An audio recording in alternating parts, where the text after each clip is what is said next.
High, আজ ঘুম থেকে উঠেই ব্রেকফাস্টটা খুব লাইটই করেছিলাম। আজকে আর কিছু খেতে ইচ্ছে করছিল না, তাই জন্য আমি 2টো ডিম সেদ্ধ খেয়েছিলাম। আর আজকে আমি চিকেন বানাবো আমার স্টাইলে। তো প্রথমেই পেঁয়াজটাকে ভালোভাবে একটু ভেজে নিতে হবে, যতক্ষণ না পেঁয়াজটা গোল্ডেন ব্রাউন কালার হয়। আর একটু আমি পেঁয়াজ এখানে সরিয়েও রেখেছিলাম, আমি লাস্টে একটু চিকেনের ওপর দেবো বলে। আর তারপরে আমি আলুগুলো ভেজে নিলাম। আমি মাকে আগেই বলেছিলাম আলুটা একটু সেদ্ধ করে দিতে, যাতে আলুটা একটু সফট হয়ে যায়।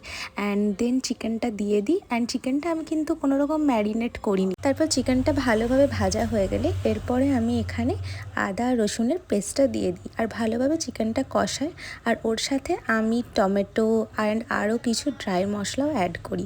তো এইভাবে ভালোভাবে কষাতে হবে চিকেনটা যতক্ষণ না ভালো রকম কালার দিচ্ছে।